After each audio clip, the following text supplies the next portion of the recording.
Hey guys, welcome back to Star Crusade. Today we'll be taking a look at the raid mode, or as others may know it, draft mode. First off, I want to apologize. I did record myself doing the draft for this, but for some reason the audio didn't quite work. So I'll post up the video later to go along with this so you can see the draft, but there's no audio commentary to go with it. So it's basically about 25 minutes of me just going through cards and picking it. But if you're interested to see how the draft went, I'll post it up later so you can see. Let me talk a little bit about, not retreat, go back. Let me talk a little bit about my impressions of raid before I get into this. And my impressions are basically, it kind of sucks. I know that's not a good way to start a video, but when you look at these card games like this, these online TCGs, a really important factor is how their draft mode works. Ever since Hearthstone came out, pretty much every card game that's been online that I can think of that has like a similar pay model like this one does has a draft mode. And the reason why the draft is so important is because for players not looking to put a lot of money in and are working on a budget, that instead want to win their way through by doing drafts and earning their cards that way, draft mode is a very integral part to player progression and for them to get new cards, improve their decks, and get into the game. So, with that said, I have to say that this game... it's been said that this game is like Hearthstone. It's true, there are a lot of similarities. The biggest difference is the fact that you have essentially 3 different hero powers, which are called modules in this game. And unfortunately, if you look at like Elder Scrolls Legends and their versus arena mode, where they took kind of what Hearthstone did and made it better in a lot of ways, this game, Star Crusade, took the Hearthstone arena draft and made it worse in a lot of ways. And so I want to talk about that real quick. Alright, so we're back. I want to go over the different factions and how I think they're not balanced, and how some clearly have a much stronger card pool to draw from. The Anunnaki, they are basically kind of like, they're very secret based, they're very defensive, and their whole kind of playstyle revolves around these things called psychic charges. Now they get it off of their hero power, Mindacre. They can target themselves and give themselves like 1 psychic charge, which functions as kind of like a shield for them. If they get hit, their psychic charges will absorb that damage, and if they can keep it on them, it powers up some of their attacks. In fact, a great many of their cards kind of revolve around this ability called Psychic Charge. Like this one, in order to ramp up and have a more powerful version, you need Psychic Charge. Let's see, this one is their AoE clear. It requires Psychic Charge. This one also requires Psychic Charge. This one gives you Psychic Charge.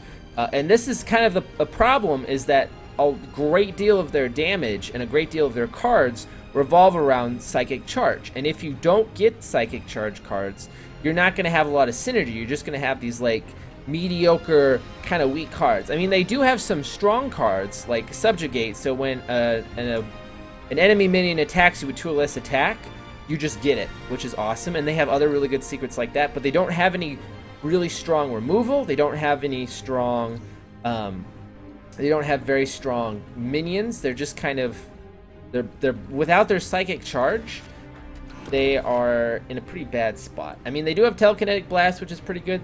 Like, even look at this, Dominate. So this is the mind control from Priest, but it's a base cost of 13, and you never go over 10 mana, or supply, it's called in this game. So basically, you can't play this unless you have Psychic Charge, and that's how a lot of these cards are. So that's one reason why they are super weak. I would avoid them in draft if possible. Now let's take a look at the Consortium.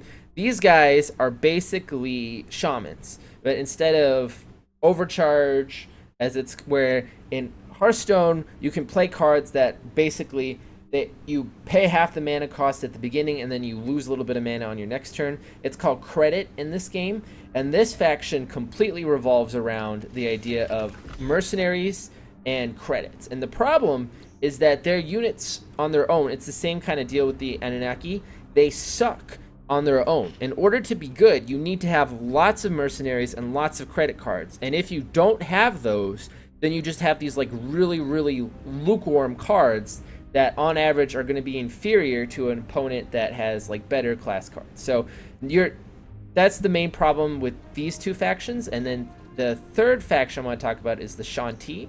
Now, these guys actually do have really strong cards. They have cards that have good value cards, good removal cards, but the problem is that, as you can see, a lot of these have the keyword mutate. What is mutate, you ask? Well, mutate is, let me turn off fusion mode. Basically, your hero power is you can either target yourself and be able to attack basically give yourself a 1 charge 2 attack weapon, or you can mutate a target, which is super cool. And anything that has mutate like this, you can trigger the keyword, and you can give other units the mutate keyword. Like this one, you target a unit, it says mutate, destroy this card, you mutate the card again, and then it explodes and it dies. It's a really cool removal effect, and they have lots of cards like this. However, we're talking about the weaker factions. As you can probably guess, the problem is that they really rely on this mutate keyword. Now, there are other cards other than the hero power that trigger mutate, but again, you're running into the same problem that the other two factions have. If you don't have this cards that can mutate, which there's no guarantee that you will, a lot of your cards are just going to be sitting in there that are they're going to be bad. And it limits your selection to the neutral cards that all the other classes have. So, that you're talking like 3 of the 6 classes have these incredible problems where if they're not drawing a lot of their cards that have synergy between themselves, they kind of suck. It's a real big problem.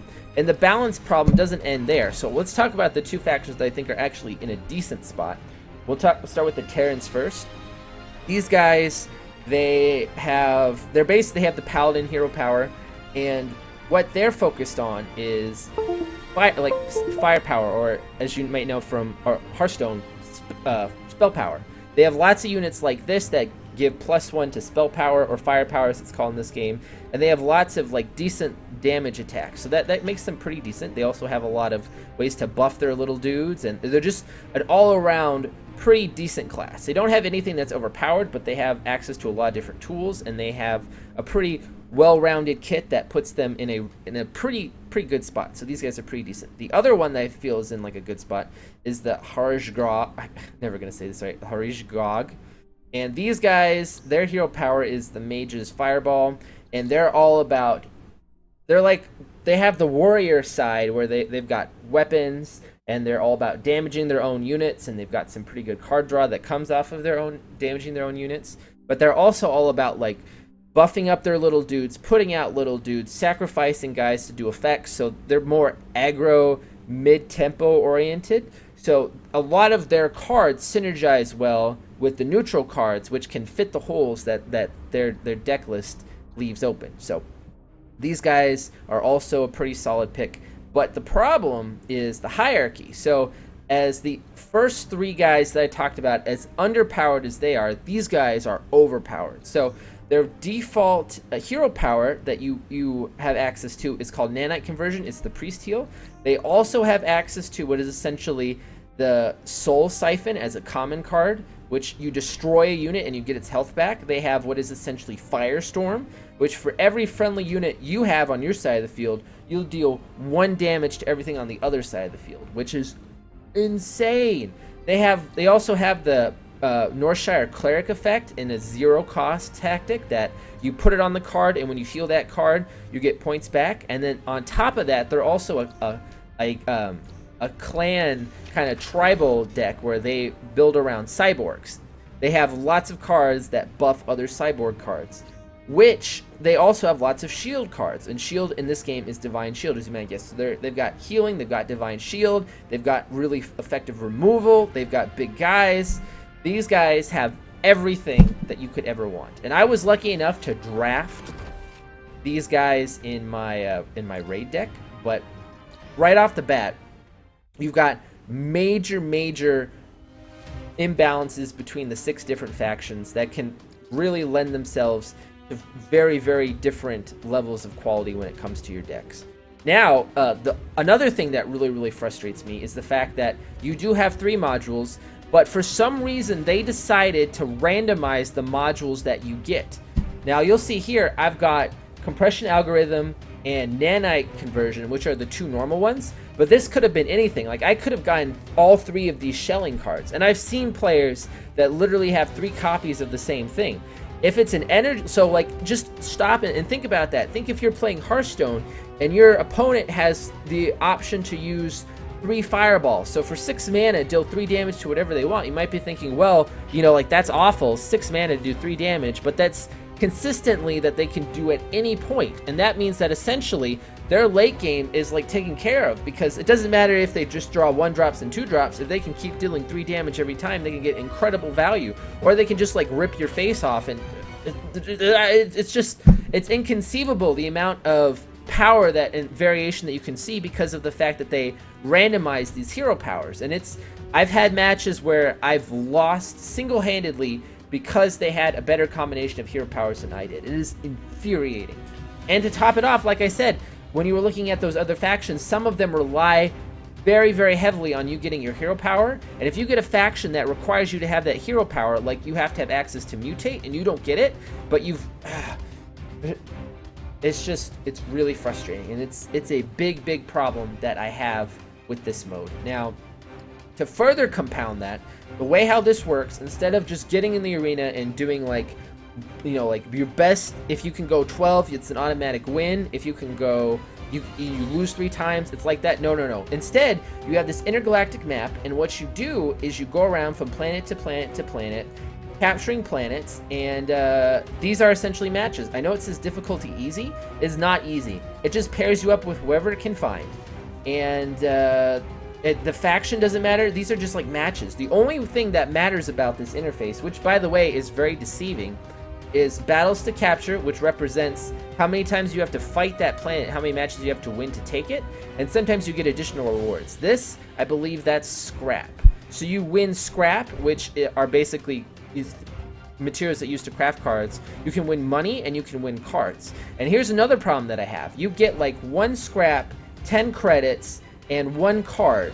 So normally in these arena drafts, if you go 3 wins, you break even. But not in this game. They've set it up so that way if you want to break even money-wise, you have to win about 10 games. If you don't get any additional rewards that give you credits, you have to win 10 games to break even on money. Now you do get, I'll have the end results, and we'll talk about how I did at the end. So I'll see you in a bit. Okay, not to mention 2-minute queue times. So let's see. It looks like we're going first. Probably don't want that. We'll keep that because that's a good drop. So I ended up drafting a pretty decent deck. It's got a lot of cyborg synergy and a lot of healing synergy too. So I'll talk about each of these cards as I play them, and there's the Firestorm ability. We don't have any play, so we're just going to pass the turn. We are matched up against Andre 121398, also rocking the same evil robot dudes. And let's see, he's actually got a very similar, he's got less cards than we do, but no, wait, that's not true. He has the same number of cards. He has the same hero powers that we do, with one exception. So this is going to be a very close match. Now, unfortunately, Gargoyle Bomber, it activates, when you activate his Battle Cry, it deals 2 damage to a random enemy. So we're going to get a pretty good trade right there. It's only a 1-2 though. As you can, whenever you play cards, sometimes you have background effects. Like as you can see, these ships are flying in because we just did a bombing run. The way how our hero, so talk about this, I've already mentioned nanite conversion. It is the priest heal. It restores 2 health to any character, including ourselves. The compression algorithm, it costs 8 energy, which we generate by killing units. We got 2 energy units there because we killed his guy. So we also get it for hitting people in the face. This returns a unit to the owner's hand and actually makes it cost 1. So like if we returned a 3-cost card, it would cost 1 while it's in his hand. But this can be a really powerful way of controlling big units when you have lots of guys on board, because you can just keep hitting them in the face and keep drawing things back. What this guy does is after he attacks a unit, like it says right there, he copies their text. And what this does is anytime a module is activated, he heals. So he doesn't heal, he gets Divine Shield. So that sounds like a pretty good ability to me. So let's go ahead and hit in here. So he's going to get his effect. And then in the meantime, we're going to do Saboteur, which disable his freeze. So we're going to freeze that. And then this field medic just sits on the board, cloaked, it can't be targeted, and it heals wounded allies. So he's actually going to get healed too because of the effect. So now if we activate a module, he's going to get shield, and we've got lots of different ways to knock the shield off of him. If we can keep all these guys on board, our absorption matrix / firestorm deals 1 damage for every unit on board, so we're going to be able to just completely rock him. And anyway, to talk about this last power, it also costs 8, and what it does is at the end of your opponent's next turn, it deals 2 damage. So you use this when you have like a small target that you need to kill, and you know that there's no way you're going to get to it. And okay, so then that's why you use it that way. So he played Arc Attack, means that it can deal 1 damage to everything. So we want to make sure basically it hits everything in that addition. So if he Arc Attacks, he's going to deal 1 damage to this 3/1, this 1/4, and take out the 0/1. We don't want that. We want to keep this guy around as long as possible. So what we're going to do is we're going to kill the Augmented Sentry by bumping in these 2 guys. Your essence. If it lets me target it. Thank you. And that should give me, if I attack face, yes. So that should give me the energy I need to just send this guy back in. He's going to get shield because of that. And what this guy does, he's a 3 mana 1/5, and anytime a unit is healed, such as with our hero power, he draws us a 2/1 guy. And he's actually going to trigger again when this guy heals off. So we're generating lots of guys. And see, that only costed 1 supply for him because of our power effect. But we now have a very powerful absorption matrix. So, at this point, we should decide what we want to do with this guy. Should we kill him, or should... If we hit face, we'll get 1, 2, 3, 4, 5. Not enough energy to send him back to the hand, but we can still take care of him simply by dropping these 2/1s into there. And I think that's honestly a really, really strong play. Even though we're not going to be generating little dudes, it'll let us build up our board even more. So that takes care of him. We'll put the Overseer on board. So what the Overseer does, at the end of my turn, he restores himself back to full HP. So that means that it's going to automatically trigger on... it should trigger these effects here. Now see, his effect to create the 2/1 every time something's healed didn't trigger because he was already at full health. And now we're looking in a pretty good spot right now. So he's going to have to... If he tries to put big dudes on the field, we can just send them right back to his hand. What this guy is... Mobility is charged, so he's a 5/2 with charge, which seems pretty bad, but he's got armored, and armored means that every time that he attacks another unit, he only takes 2 damage. So what that means is that he can only take a maximum of 1 damage from getting attacked by other guys. So really, really powerful effect, and he's affected normally by spells, so if he has like a spell that does 3 damage, it'll do 3 damage, but this is super powerful for controlling the board. And I'm going to go ahead and try... I'm going to hit in here and then let ourselves draw off of the power effect that we're going to get. But first we're going to play the Augmented Sentry. We should get 2 heals off of this. And then that's going to generate another 2/1. Excellent. Thank you, thank you. So yeah, we're doing pretty good here. So that he's the 2/5 charge for 5 mana, and he can only take 1 damage from attack, so he's really good at maintaining board presence. Firestorm, and in case anything else goes bad, we've got Fusion Bomb, which just wipes everything out. We want to be very careful not to play this by accident, especially right now. But the draft mode is very much built on controlling the board. It's less about tempo, because most people have all the health that they could ever want because they just draft 40 cards. So right now, we're sitting in a really, really good position. and he's going to have to try to do something incredible to make a comeback. And our board is actually full, so it might not be a bad idea to just throw these guys in, just to make some more space. Let me think. What is his effect? Activate. All units in opponent's hand cost 1 more supply. Oh, that doesn't mean anything to me. So let's go ahead and... You know what? We'll go for maximum damage here. Your essence is mine. You are a detriment. You are a detriment. And then at the end of the turn, he'll restore himself back to full hit points. But our board is full. We can have maximum 7 guys, so we can't really do anything more. Remember, this guy, the Doppelganger, also a cyborg, can copy another unit's ability by attacking a unit, even though he doesn't read it on the side like these other guys do. So, if he puts down anything that's really gross, we can just bump him in there, and then he'll just copy their text, and it'll be like we have that guy in our hand.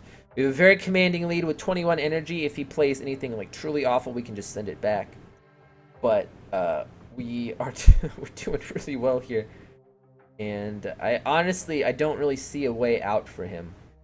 He can only generate energy by hitting us in the face or by killing off our units. So if we had used these 2 1s, he would have gotten 2 energy total, and he concedes. He would have gotten 2 energy total because each one of these is worth 1 energy. That would have allowed him to use his own compression algorithm to send something back to his hand. But we're going to take that there pretty convincingly and kind of showing off all just the raw power that this faction has. I'll see you in the next match.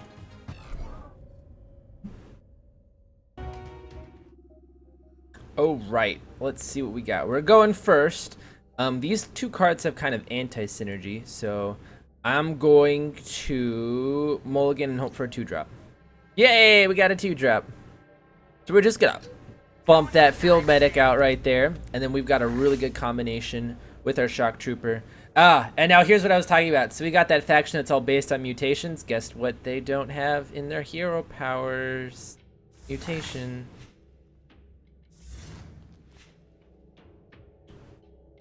Ooh, that's not good. So what we can do, this is a 2/3 card that every time your opponent activates a module, a random target gets +1/+1. And what this does is, for 0 cost, we give a unit the ability to return itself to its owner's hand. So that means that if we put this guy down, and then we do this, when he dies, we're going to get him back. Which is very important because we need a turn 3 play, it looks like.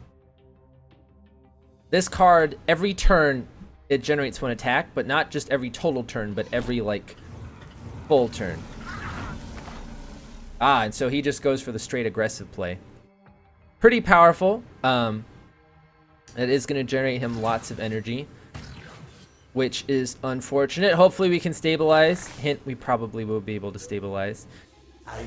Let's plump this guy down and trade him into that 5/1 before things get really, really bad. And then this fleet beacon, it's a 0/6, but at the end of every one of your turns, it puts out a 4/4 battlecruiser. So if this guy goes uncontested, he can do some pretty crazy stuff. Now, if the opponent wanted to, he's got a really aggressive start. He could hit both face and then give one of his units infect, which means that when it gets destroyed, it turns into a 0/3. And then if he has a mutate card, that 0/3 turns into a 3/4. So very powerful card. Looks like he's not going to do that, though, which means he might not have any mutate cards. He might opt to do Master of Logistics, which makes your next card cost 1 less supply. And nope, he's gonna trade. What's his turn? Probably gonna edit that out. We're just gonna go for a flat out field beacon here. It doesn't look like he's got anything on the field to contest it. And no matter what, we're at the very least gonna get a 0/4. Oh. Okay, so I was wrong. It's at the beginning of your turn. I thought this was at the end of your turn. Okay, well, whatever. We've got the convoy escort for next turn, which reduces the energy cost of our heal to 1, or the supply cost, and the energy cost of these by 4. So these become 4 cost each. This becomes 1 supply cost. We might save this as a turn 6 play. We'll see. He bumps in for 1 damage, and then he had a card, but he chose not to play it. I think I edited that out. I hope I did, because that was a really long pause. If I didn't edit it out, I apologize. And he opts not to. Well, we automatically have this control of this guy at the very get-go, so we're going to try to protect him. We're going to use this rapid strike team to smack right into that 3-4. And then we're going to trade this 4-4 into the 1-4 to just continue controlling the board. This guy is a legendary, so if you think of like Hearthstone, you're talking about like Sylvanas, Tyrion. No, not Tyrion. Yeah, Tyrion's is legendary. You know, Deathwing, all those cards. This is in the same category as that. And I believe you can only have 1 of these in your deck at a time. So this was a really lucky draw. And it looks like our opponent is having some issues deciding what to do, how to retake control of the board. And it does look like, even though this thing plays... oh, nope, he's just going to concede. All right, then. So I think we probably spent just as long waiting for the match as the match lasted. Well, whatever. Let me show you how the rewards panel works. So here you can see how much money, scrap, which is the crafting component, and cards you get. So we just got 10 credits. Reminder, it cost us 100 credits to get in, so unless we come across a planet with a bonus objective for more credits, we're going to have to win 10 credits to break 10 matches to break even on money. Where compared to Hearthstone, you need to win 7, and compared to Versus Arena, you need to win like... yeah, I think it's 6 or 7. Let's see the card that we got. There's scrap. And we got a Gargoyle Bomber. Cool! We made good use of that last match. And you can... it makes it seem like you can win lives, but I haven't seen it before. So I'll see you in the next match. Alright, we got someone right off the bat. And I really like that Field Medic. Let's keep him on board. Let's see if we can draw... yeah, okay. I'll accept that. Let's do... the Field Medic into the Fighter Ace. That's a really strong combo. Because the Fighter Ace... so if you just play him, he only is a 2-2. But if you have another unit on board, he gets Soak. And what Soak does is any source of damage, no matter what it is, the first point is reduced. So like, let's say our Quite, our friend here, decides to hit us with a 2-mana attack that does 2 damage. Then it'll only attack us for 1 because of the Soak. So right now, we actually have a really impressive lead.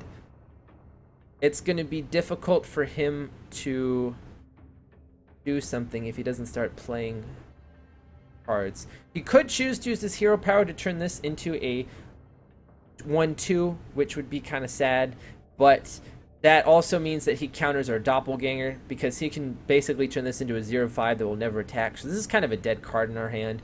But there is a card in our deck that lets us cycle out cards, so hopefully we can draw into that. And he's just going to draw. I kind of disagree with that. I feel like there are better life decisions he could have made. We can go for some power plays. Let's go ahead and put down the Omega Squadron. It has Soak and Shield, which is Divine Shield. So that means that unless he has something that does more than 1 damage, the shield will never break. Which is a pretty useful effect. And then Forge Lord, which we'll probably be playing next turn.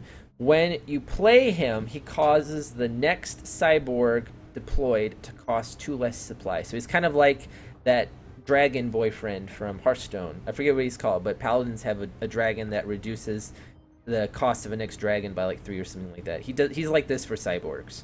There's a 2-4 for 4. That's pretty awful stats. I'm pretty sure this carries over to the next round, but not entirely sure. He's going to copy the text, so that means he's going to have Goat and Shield, but he's only a 2-1, so he's not going to damage our guys. So let's just attack him. So that'll break the shield. Then that'll do 1 damage. And now he's only got 1 damage left. We'll go ahead and hit in that Forge Lord. If we wanted to, we could put some energy into it, but we don't. So right now, he's just a 1-1 with Soak. And it did break the shield. I was wrong, even though we didn't take any damage from it. But still, having 2/2/2s with Soak and then something that can heal him is pretty nice. And we're probably going to be killing it next. And then what this does, this is like the Northshire Cleric or Priest. I forget what's the exact wording. But we put this on, and then it gets an enchantment that anytime that card is healed, we draw a card. So at the very least, we can cycle it. At the very worst, you know, we'll draw 1 card off of it. At the best, we can get like an incredible draw engine going. Our opponent's hand must be flooded with really late game cards because he's not really doing very much. Okay. But no matter which one he hits that into, it's going to go. So, unfortunately, our opponent has made a mistake.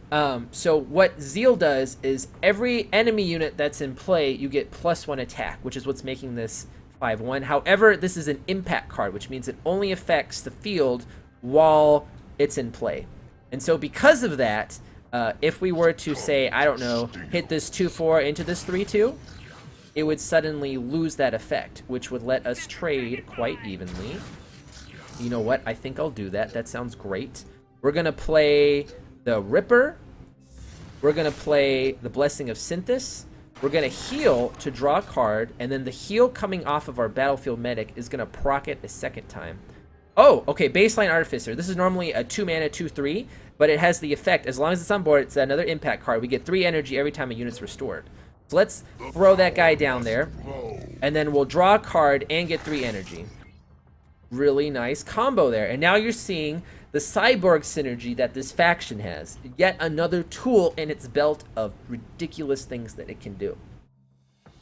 And now we're starting to build up a considerable presence on the board.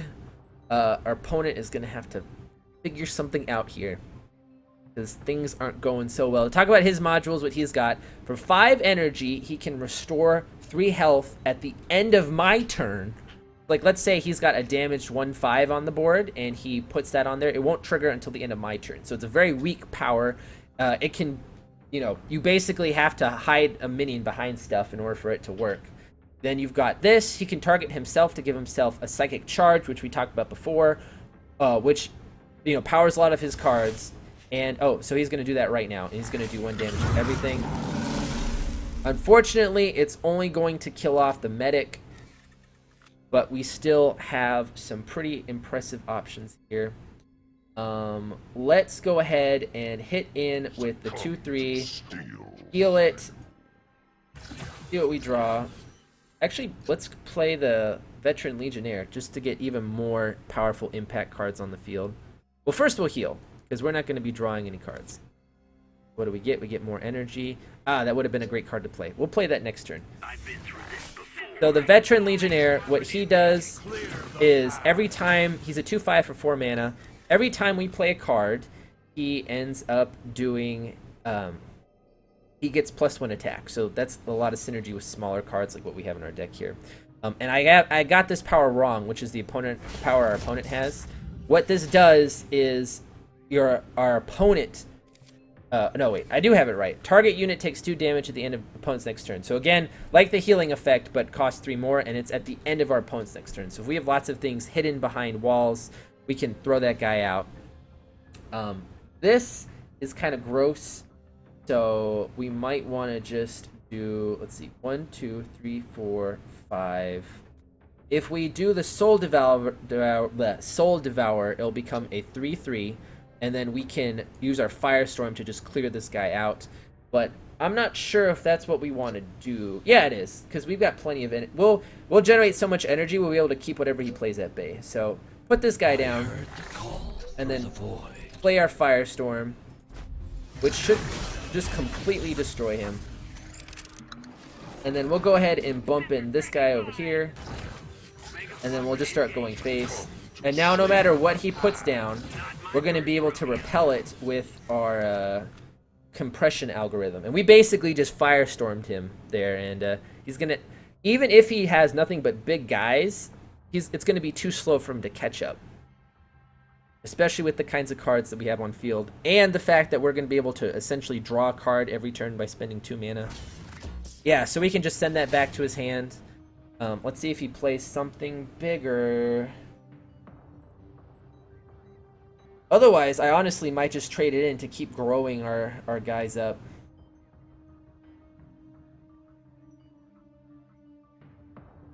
What's his follow-up? We could potentially just keep sending this back every turn. But I'm kind of afraid of putting a 1 mana... Oh. Yeah, we'll send that back. We will send that back. See ya. Pump this guy in. Heal him, see what we get. A pretty good card. We'll put the Overseer on there just to have a little bit more total control and just keep going face here. Everything ends. And now he's sitting at 2 health. So he does have that gun turret sitting in his hand. It's going to cost only 1 supply or 1 mana, which he's probably going to play. You'll see it here. He'll put it down, and then he'll have 7 left. Oh, nope. He's got a Forge Lord, so he took that from my hand. And he's going to play that with a Suicide Drone. Okay. Unfortunately, because we have so much energy and we've got 7 guys on the field, there isn't really anything he can do to stop us from just doing this every turn to get his stuff out of the way. And, yep. Not looking so good for our friend Quit, or Quitte, or Quitty, depending on how you pronounce it. And he's going to give him Cloak. Yeah. Sorry, buddy. Not my first rodeo. Clear the path. And there we go. Another solid win. That's 3 wins in a row. So I will play this until I either get 3 losses or I get to 10 wins. And then I will post the video and I'll talk about the summary, and I'll see you guys in a bit. Guys, I think we're at the recording limit at this point. I think I've won 8 matches. I've lost 1, so I've had 9 total. We just broke even. Apparently, as you start getting into the higher brackets, you start making more credits and more scrap with the same amount of cards. So at this point, we've won 8 cards, which I believe is a deck plus 2. We've got 22 scrap, which is like 22 soul gems, or 22, I forget what they're called in Hearthstone, and 120 credits. So now we're 20 in the bank. And that's with 8 wins. So that's pretty good. Unfortunately, I don't think I can record anymore, so I'm going to cut it off here and maybe do a part 2, but I don't want to do any of this anymore. Most of the games have just been like either a sweep, and the only time that I lost is because my opponent was the same guy I am, and he dropped literally a fusion bomb on me and wiped out my guys, and I couldn't get the board back. And that, essentially, this card is the only thing that stopped me so far, because we're getting so much value from the healing that we're getting from the field medic, plus like the baseline artificers and the nanobot colonies. Essentially, they're winning me the board, especially these nanobot colonies, just by being there and generating me like a couple of 2-1s every turn. It's been ridiculous. But anyway, thank you for watching. I will have more in the next video. Stay tuned. I hope you enjoyed it, and I hope you have a fantastic day. I will see you later.